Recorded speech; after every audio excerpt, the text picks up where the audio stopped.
Welcome to the Daily Review. This is Razak, Senior Trading Strategist here at CMTrading.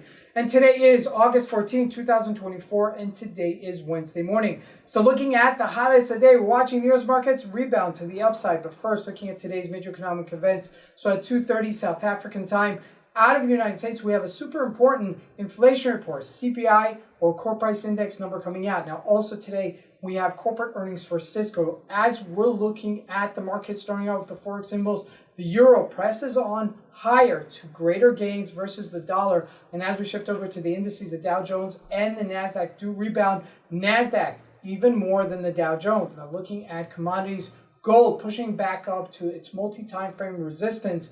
And as we shift over to the stocks, it's the big tech stocks that led the markets higher. And lastly, looking at cryptocurrencies, Bitcoin steady at 60K. So let's take a look at the markets and see what we can expect from today's trading.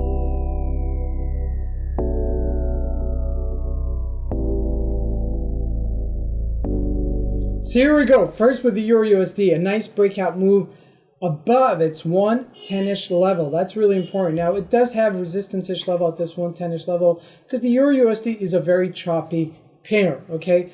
110.80-ish, I would say, is the next real resistance. And it's also, mind you, a 200-day moving average. If it does break it higher than that, I don't think it will, but if it does break it higher, that's significant.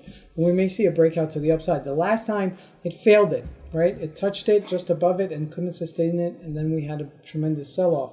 So keep this in mind later today. Now jumping into commodities, looking at gold, back on its multi-time frame resistance-ish area. 24.69 is where we're at right now, but we're just shy of our 24.80-ish level. Okay, sounds familiar? Well, we hit all-time record highs. Now look at that on a weekly.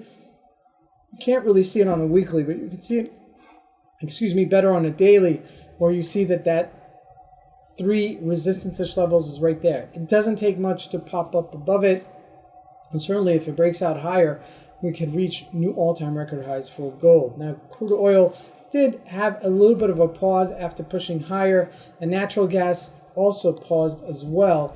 It didn't move higher, holding on to that 30-day moving average as resistance. Now, looking at the U.S. markets, okay, the Dow Jones did gain to 39,922 after hitting 38,800-ish levels. So we're about 1,100 points above it.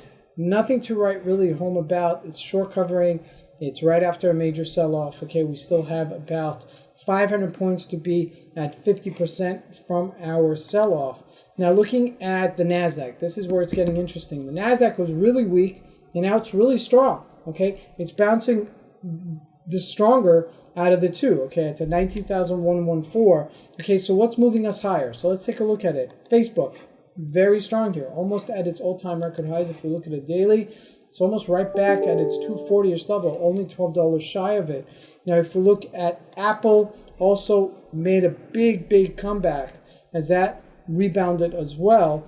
Okay, and if we look at Amazon, not as strong. So it's stock specific, and there's certain things that are moving us higher and certain things that are not. Okay, but if we look at it, Meta and Microsoft have been relatively very strong. Now, Cisco is coming out with its quarter earning reports today. Cisco is a bellwether. It's a mega behemoth company that is so meaningful to us, even in light of FANG plus Microsoft, the FANG stocks plus Microsoft.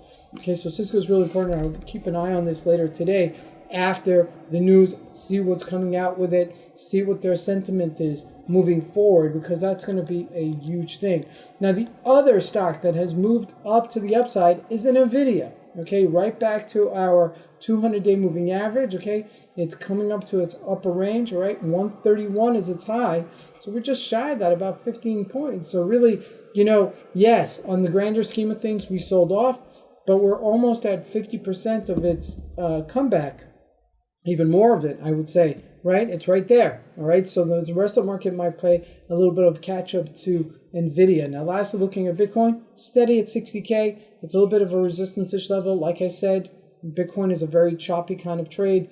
So if it does break out higher, maybe we'll go back to the upper 60s or higher 60s. But otherwise, we may see a little bit of a retracement here, a consolidation for Bitcoin as it's moving into the rest of August. This is Razak. I want to wish you guys a great trading day. Thank you.